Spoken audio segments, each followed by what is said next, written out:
प्रिय विद्यार्थियों, आज कक्षा 10 में विषय गणित प्रश्न नंबर 3.4 तक हमें मूलों की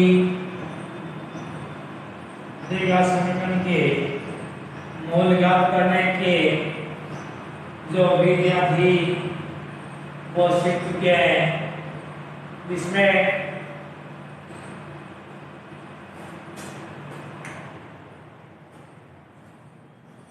तीन प्रकार की विधियां हमने सीखी है। एक तो घनघट विधि से, दूसरा पूर्ण वर्ग विधि से, तीसरा श्रीधराचार्य विधि से द्विघाती सूत्र से समीकरणों को हल करना। इसके साथ साथ इसके बाद आज मुझसे कुछ से और आगे चल रहे हैं, जिसमें हमें जो द्विघात समीकरण है उसके मूलों की जो प्रकृति होती है उसके बारे में पढ़ेंगे। मूलों की प्रकृति के बारे में एक विविक्तीकरण है जिसके द्वारा मूलों की प्रकृति का पता लगाया जाता है।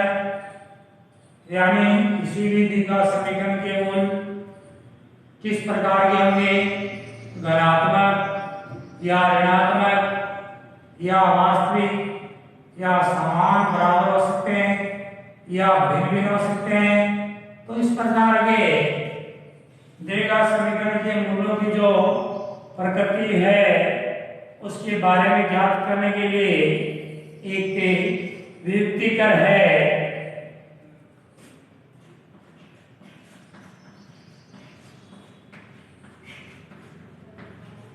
इस विविक्तीकरण के द्वारा द्विघात समीकरणों के मूलों की प्रकृति के बारे में पता लगाया जाता है।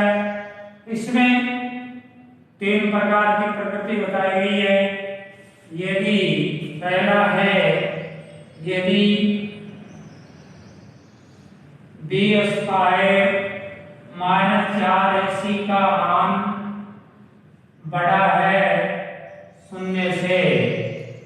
यदि द्विघात समीकरण में बी स्क्वायर माइनस 4ac का मान शून्य से बड़ा है तो उसके मूल वास्तविक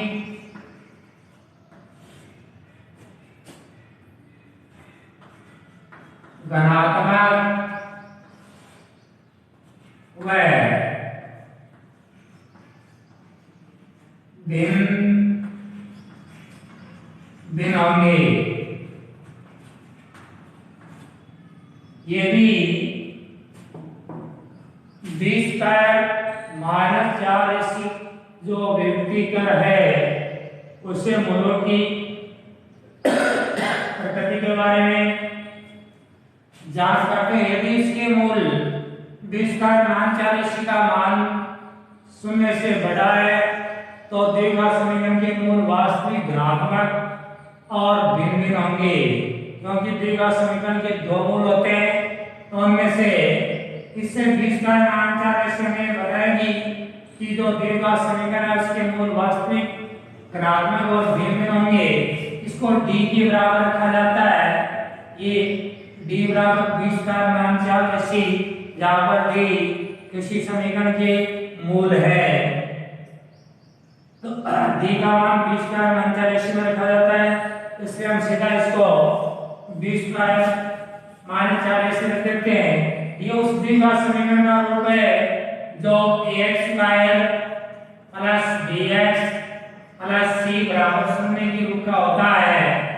तो इसमें ये a b c वास्तविक धनात्मक संख्या है।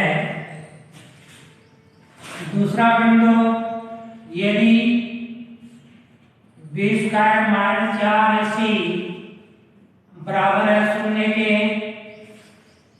तब है समीकरण के जो मूल है धनात्मक व बराबर यदि 20 का मान 4 इसका शून्य के बराबर है तो द्विघात समीकरण के जो मूल है वो बराबर यानी एक जैसे वास्तविक और समान मूल बराबर होंगे, ये स्थिति बताएगी। यदि अगला बिंदु है यदि 20 का माइनस 4 ऐसी शून्य से छोटा है तो मूल काल्पनिक व ऋणात्मक होंगे।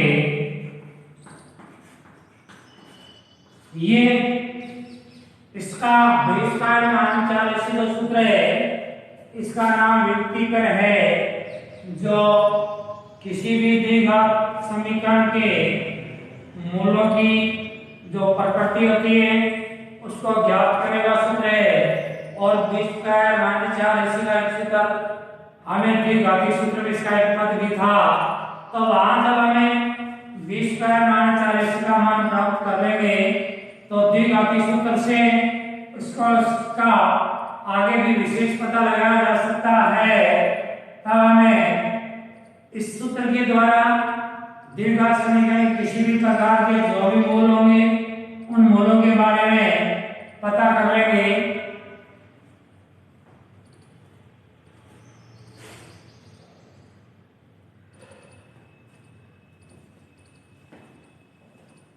तो इस प्रकार अपना जो द्विघात समीकरण की प्रश्नावली चल रही थी उसमें हमने जो 3 विधियों से समीकरण के हल या मूल ज्ञात करने सीखे, उसमें हमें मूल ज्ञात करने से पहले हम मूलों की प्रकृति के बारे में जांच कर सकते हैं कि अमुक द्विघात समीकरण के मूलों की प्रकृति क्या होगी। यदि मूलों की प्रकृति काल्पनिक और ऋणात्मक होती है तो उन मूलों को हमें ज्ञात नहीं करते। अगर मूलों की प्रकृति धनात्मक वास्तविक और भिन्न भिन्न होगी तो ज्ञात करते हैं। अगर मूलों की प्रकृति समान होगी बराबर होंगे मूल तो हमें मूल ज्ञात करते हैं। इस प्रकार इस सूत्र से हमें इन मूलों की प्रकृति ज्ञात करते हैं। प्रकृति ज्ञात करने का सूत्र है जिसको व्युत्पत्तिकर कहते हैं। अगर आपको ये पूछा जाए परीक्षा में कि व्युत्पत्तिकर क्या है तो इसका उत्तर होगा कि द्विघात समीकरण के मूलों की प्रकृति जांच करने का जो सूत्र है उसका नाम व्युत्पत्तिकर है। या कैलकुलस परीक्षा में ऐसे पूछा जाता है कि निम्नलिखित द्विघात समीकरण के मूलों की प्रकृति के बारे में बताइए, तब आप उससे मूलों की प्रकृति के बारे में बताते समय उससे 20 का माइनस 4 ऐसी का सूत्र लगा करके इस व्युत्पत्तिकर के द्वारा आप पहले मूलों की प्रकृति जांच कर लेंगे, उसके बाद उसके मूल ज्ञात करेंगे। और इसी तरह में हमें अपने पास भी कई समीकरण हैं जिसके द्वारा हमें व्युत्पत्तिकर के द्वारा मूलों की प्रकृति जांच करनी है, जिसमें पहला समीकरण लिखा है 2x का स्क्वायर माइनस 6x प्लस 3 बराबर 0। इस समीकरण के मूलों की प्रकृति की जांच करनी है हमें कि किस प्रकार के मूल है। तो इसके मूलों की जांच करते समय सबसे पहले हम इसके सूत्र 20 का मान रखने से पहले ए बी सी तीनों के क्रम से मान ज्ञात कर लेते हैं और उसके बाद उस व्युत्पत्तिकर में मान लेकर के मूलों की प्रकृति की जांच करेंगे। तब a बराबर 2, b बराबर -5 है, c बराबर प्लस का 3, यानी समीकरण ax square plus bx plus c बराबर 0 में इस प्रकार में मान रखते हैं। इसके अनुसार a बराबर 2 है, b बराबर माइनस का 6 है और c बराबर प्लस का 3 है। अब ये जो मान हमने रखा है, इन मान के द्वारा हमें उस समीकरण के मूलों की प्रकृति ज्ञात करने के लिए जो अपना सूत्र है व्युत्पत्ति का b स्क्वायर मान 4 इसी में रख देते हैं।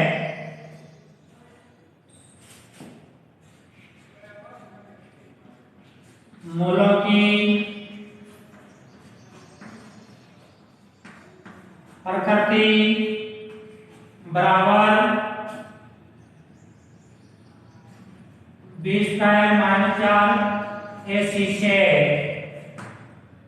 b का मान माइनस है, माइनस का स्क्वायर फिर माइनस 4 इंटू 1 का मान 2 इंटू c का मान 3। अब इसको अलग लिखे 6 का 36 यानी 6 का स्क्वायर प्लस का 36 माइनस 3 दूनी 6 6 24 36 में से 24 लग गए 12 तो हुए, और इसमें क्या है 12 शून्य से बड़ा है, तो इस समीकरण के मूल वास्तविक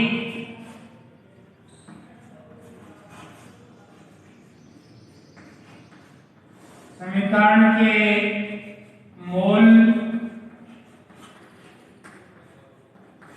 वास्तविक वह भिन्न होंगे,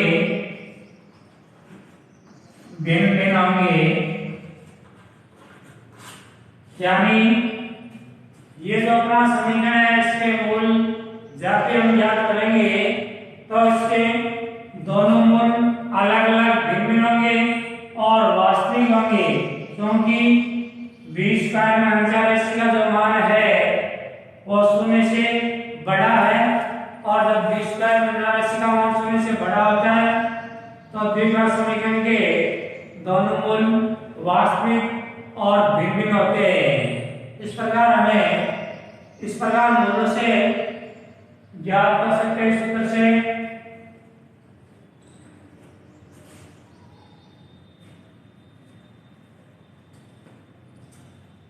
ये हुआ आपने आपको इस प्रकार अगर पूछा जाए कि द्विघात समीकरण के मूलों की प्रकृति के बारे में बताइए, तो आप इस प्रकार जो द्विघात समीकरण है उसके मूलों के बारे में इस प्रकार बताना होगा। व्युत्पत्ति का लगाओगे b स्क्वायर 4 माइनस 4 ac सूत्र लगाओगे, सूत्र में आएगा, सूत्र में मान जो है b स्क्वायर माइनस 4 ac का 0 के बड़ा आता है 0 से, तब तो उसके दोनों मूल वास्तविक और भिन्न होंगे। अगर b स्क्वायर माइनस 4 ac का मान 0 के बराबर आता है तब उसके दोनों मूल वास्तविक और बराबर होंगे, यानी एक जैसे समान उत्तर होंगे। अगर b स्क्वायर माइनस 4 ac का मान 0 से छोटा आता है, यानी माइनस में ऋणात्मक आता है, क्योंकि 0 से तो छोटी संख्या ऋणात्मक होती है, तो अगर ऋणात्मक आता है तब उसके मूल काल्पनिक और भिन्न होंगे।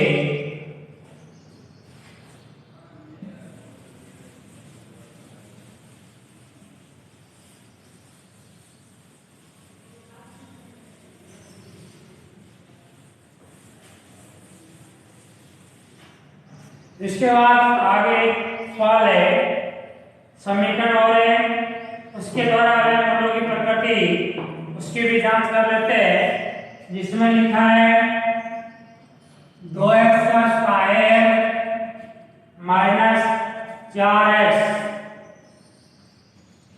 प्लस 3 बराबर 0। इसके भी मूलों की प्रकृति की जांच करनी है। इसके मूलों की प्रकृति की जांच करने के लिए सीधा मान लेते हैं a बराबर 2, b बराबर -4, c बराबर +3। अब अपना सूत्र है b² -4ac, इसमें मान रखते हैं और देखते हैं b² -4ac का मान किस प्रकार प्राप्त होता है। b का मान -4 है, -4 का स्क्वायर -4 इंटू a का मान 2 इंटू c का मान 3,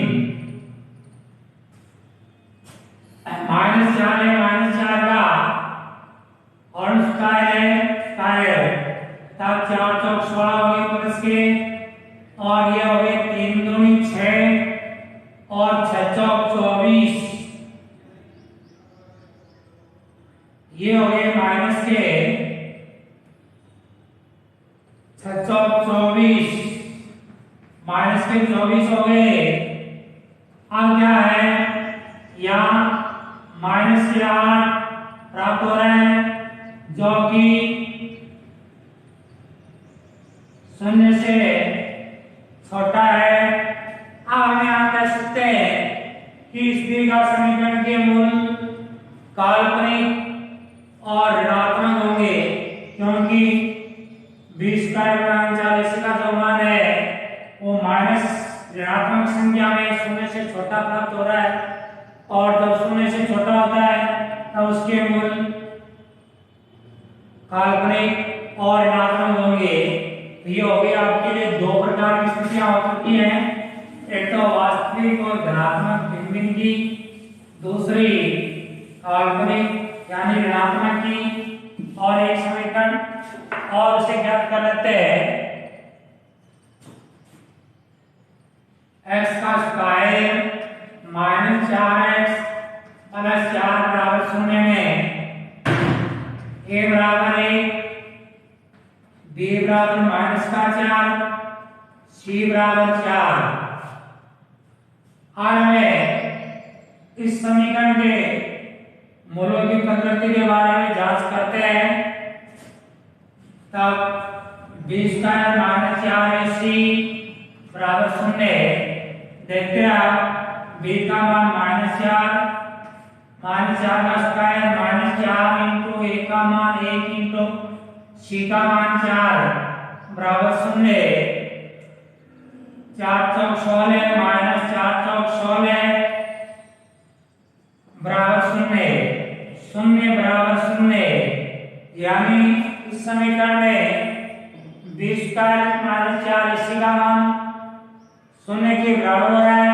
तब हम कहेंगे इसके मूल वास्तविक, इसके मूल जो है वास्तविक वह बराबर होंगे, इसके मूल वास्तविक वह बराबर होंगे, यानी इस दीर्घा समीकरण के जो मूल है वास्तविक और बराबर होंगे। तो इस प्रकार मैंने 3 दीर्घा समीकरणों के द्वारा मूलों की प्रकृति तीनों प्रकार के सूत्र लगा करके आपको बता दिया है। कोई भी दीर्घा समीकरण हो उसमें इस प्रकार आप मान ज्ञात कर रहे हैं, फिर b² -4ac में रखेंगे, बराबर 0 इनके दे देंगे, इसमें b² -4ac का मान 0 के बराबर आ रहा है, तो मूल वास्तविक और बराबर होंगे, 0 से बड़ा है वास्तविक और भिन्न होंगे, 0 से छोटा है मूल काल्पनिक और भिन्न होंगे। इस प्रकार ये मूलों की प्रकृति ज्ञात करने का सूत्र है, जिसको व्युत्पत्तिकर कहते हैं, इसे मूलों की प्रकृति ज्ञात की जाती है। इसके बाद मूलों की प्रकृति से संबंधित कुछ सवाल भी होते हैं जिसमें किसी अज्ञात तरह की जाती है, और फिर मूलों की प्रकृति के बारे में बताया जाता है कि अमुक के दीर्घा समीकरण के मूल इस प्रकार के हैं, प्रकृति ये, और उसके बाद उससे अज्ञात राशि का मान ज्ञात किया जाता है, तो उसमें मैं वो सवाल आगे में बता रहा हूं जिसमें कुछ संख्याओं के अज्ञात संख्याओं के मान ज्ञात करने हैं।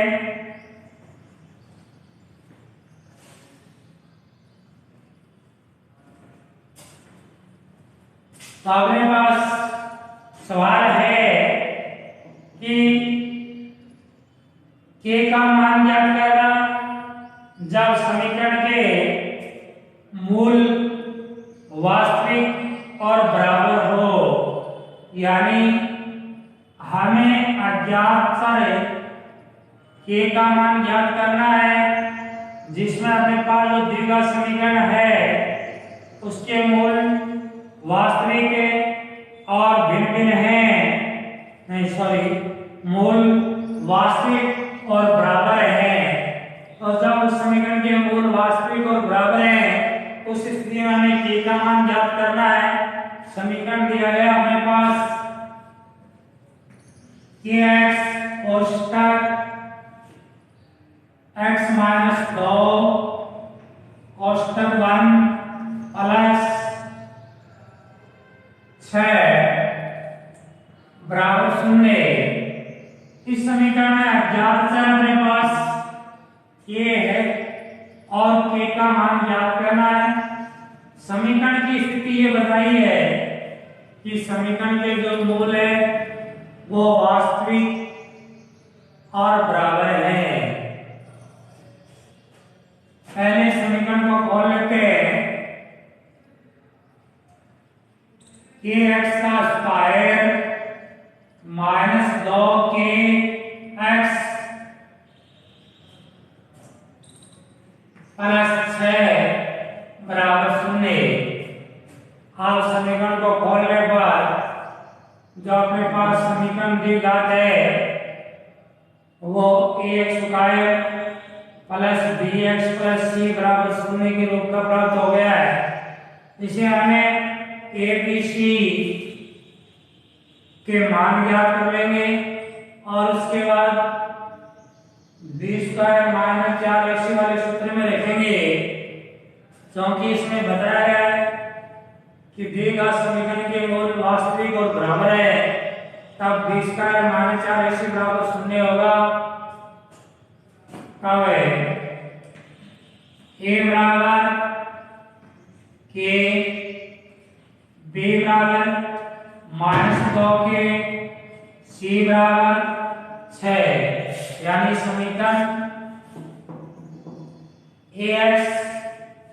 ax का square plus bx plus c बराबर 0 के रूप में जो दिया गया है उसके मान क्रम से हमें x स्क्वायर का गुणांक k, x का गुणांक माइनस का 2k और अचर पद c के रूप में 6 है। अब हम सूत्र लगाएंगे कि b स्क्वायर माइनस 4ac में इसका मान रखेंगे, हम लिखेंगे 34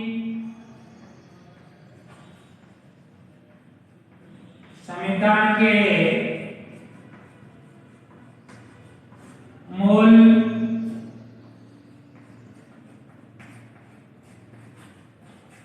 वास्तविक व बराबर है,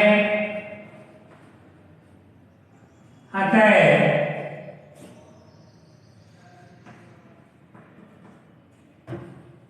b स्क्वायर माइनस 4ac बराबर 0 होगा।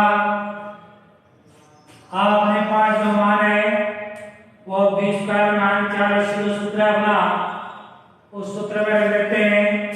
b का मान माइनस 2k है, माइनस का 2k का स्क्वायर माइनस 4 इंटू a का मान k है, k इंटू c का मान 6 बराबर 0, क्योंकि b स्क्वायर माइनस 4ac बराबर 0 होगा, क्योंकि हमें दिया गया है कि समीकरण के मूल वास्तविक और बराबर है और वास्तविक और बराबर जब होते हैं तो b स्क्वायर माइनस 4ac बराबर 0 होता है। आगे हल करने पर 2 दूनी 4 प्लस के 4 k का स्क्वायर माइनस 624 के बराबर 0। अब हमें 20 का -40 में मान रखे मान को हल कर लिया है। तब अब इसमें दोनों समीकरण जो अपने पास दो पद प्राप्त हुए समीकरण के देगा समीकरण kx² plus bx plus c बराबर 0 के रूप में प्राप्त हुआ है। तो इसमें दो पद हैं, दोनों में 4 के सार्वनिष्ठ गुणनखंड है, 4 के को कॉमन ले लिया, यहाँ बच गया अपने पास k, क्योंकि 4 के इसका भाग दे दिया 4k² में, तो k शेष बच गया, फिर माइनस का चिन्ह 24 के जो है उसमें 4 के का भाग दे दिया, 6 प्राप्त हो गए बराबर 0।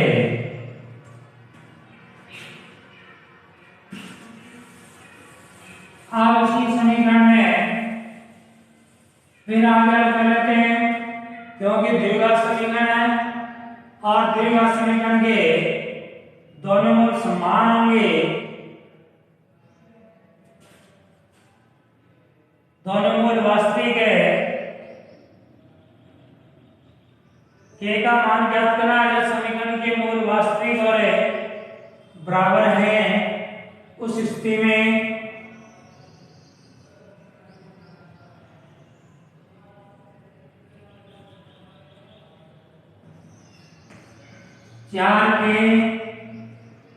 ये वास्तविक और भिन्न बताया है, मूल व बराबर नहीं है, मूल वास्तविक और भिन्न है,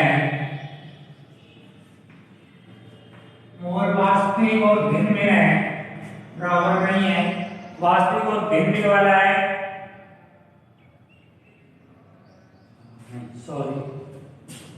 वास्तविक और बराबर है। हमें k का मान ज्ञात करना है केवल, तब के 4 के कोष्टक k - 6 बराबर 0।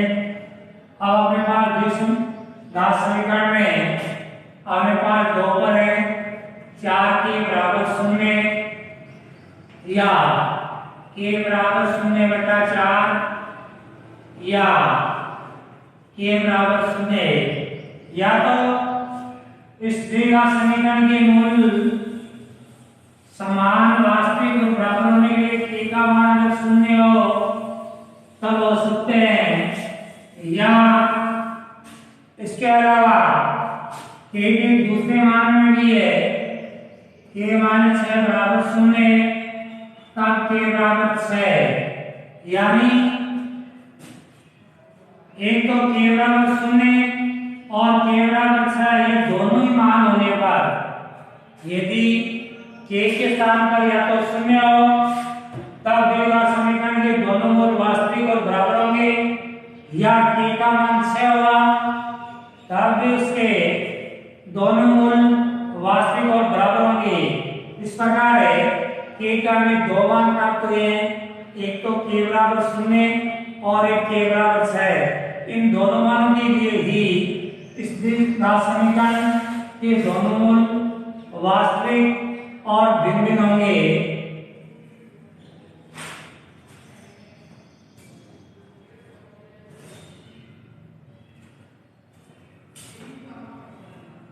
तो इस प्रकार जो भी समीकरण है जिसमें k का मान ज्ञात करना है उससे संबंधित जो प्रश्न है उनमें इस प्रकार अगर दोनों की प्रकृति समान दी है तो बराबर 0 ले लेंगे, अगर भिन्न है तो 20 का -40 का मान 0 से बड़ा कर लेंगे, अगर काल्पनिक है तो 20 का -40 का मान 0 से छोटा बताकर उसके मूलों के k का मान ज्ञात कर देंगे।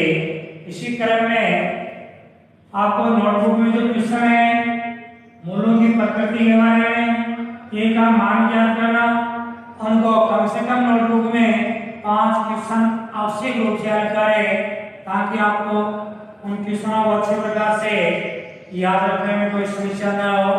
बाकी आगे वाला चैप्टर कल।